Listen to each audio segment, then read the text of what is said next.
Dr. Anne Vallely, who will say a few words. She is an associate professor with the Department of Classics and Religious Studies at the University of Ottawa. I apologize if I'm not pronouncing your name correctly. You can correct me. She is an anthropologist of South Asian religion with a focus on the Jain tradition. Dr. Vallely's research interests focus on issues around death, loss, and grief within the Jain tradition in India. Dr. Vallely, you now have the floor, and please correct me once again if I've mispronounced your name. Thank you, Sujata. You've pronounced it perfectly. It's Vallely. That's right. I get a lot of different variations on that, but you've done it right.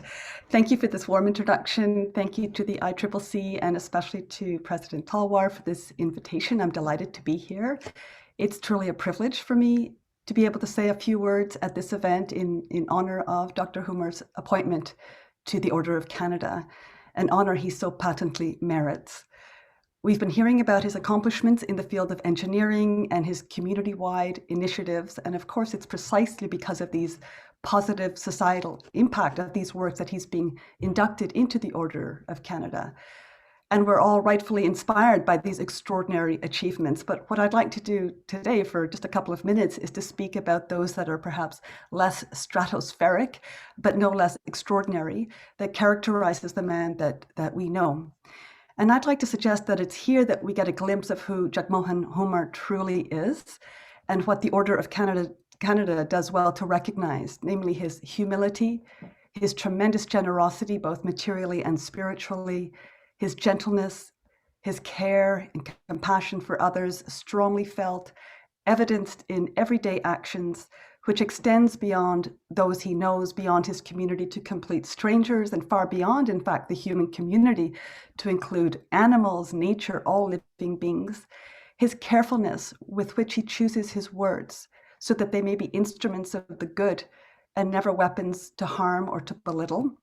And I see this in action on a regular basis. For the past year, I've had the privilege of serving with Jagmohan Humar on the board of the Mahatma Gandhi Peace Council of Ottawa, a council that he founded in 2006.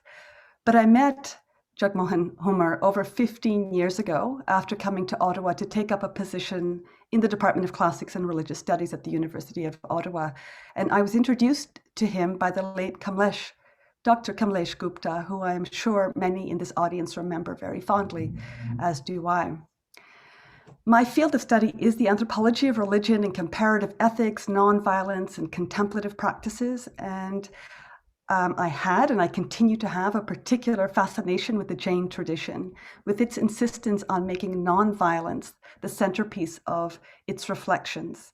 And as president of the Jain Society of Ottawa, Dr. Humar was somebody I was eager to meet, which I did soon after arriving in Ottawa. And I remember that meeting with the warmth that he and his remarkable wife, Yash, extended to me in their home. It would be the first of many, many meetings over the years, but most of my interactions with Dr. Humar have been connected in some way with students. In my classes, students often do mini projects on local religious communities, and invariably, Dr. Humar and his wife would welcome students into their home to answer questions with interest and with patience. They would extend invitations to the students to participate in the Mahavira Jayanti celebrations at the temple, which he organized, so that they would learn about the more lived devotional aspects of the traditions. Students always came back to me gushing about the hospitality that they were accorded, as well as with a much deeper knowledge about the tradition of Jainism. In a couple of hours in the home of the Humars, they learned far more than I could provide over a semester. More important, than the names of the Tirthankars or the rituals were the basic universal teachings of nonviolence or of ahimsa to all living beings, of aparigraha or of non-possession, like non-attachment, including to the ego, so this value of humility, and of anikantavad, or of non-violence in thought, right, of non-dogmatic teaching.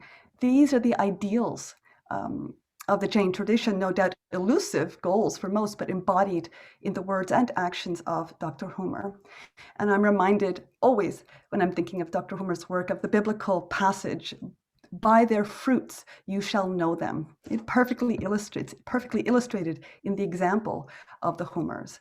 Students would learn about the tenets not as abstract ideals, but as embodied truths that Dr. Humar and his wife possessed. His love of students, his passion for teaching is palpable, and I'm so very grateful for that. Dr. Humar has always been supportive of my efforts to teach something of the Jain tradition to Canadian students, even when I have taken students to India to study Jainism as it's lived in the land of its birth. Dr. Humar has extended his support there too, and arranged for us and my students to meet with family, for instance, his brother-in-law in Mumbai, who showered the students with hospitality. They're still talking about this. I'd just like to close by mentioning something that for those of us who know Dr. Humar know very well, and we've heard it several times already today, that he is a gifted poet. His devotional poetry, whether read quietly or put to music and sung, reveals an aspect of the Jain tradition that's not often talked about within scholarly circles, which tends to focus on ethics and asceticism. But his poetry reveals something about the depth of human spirituality. And last year, when I was asked to write an article on bhakti or devotion in Jainism for an encyclopedia, I returned to Dr. Humar's home. And I spoke with him about devotion and about his own poetry. And in the end, I ended up using his poetry in my chapter. So I interspersed the chapter with poems so that now it can be read actually by everybody. And I just want to close with words from part of one of those poems, from a stanza from one of those poems called Lord, Come to My Door. It's a prayer, it's a request. It seems like it's been a request that's been answered abundantly. I think it beautifully captures the man that we know. So let me just close by reading a few lines from it. Bhagwan, or Lord, please come and reside in my heart. It will fill me with ecstasy if I get your companionship. You showed me the path of truthfulness, self-restraint, and modesty. You taught me that compassion was the wealth of life. Give me your support so that I may renounce my ego and be humble and transparent. Show me a path for my life, light a candle in my heart so that I may love all and walk along the path you tread, which I think you very much do.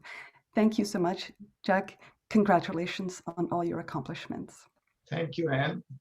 I didn't know I had all those qualities that you mentioned. In abundance.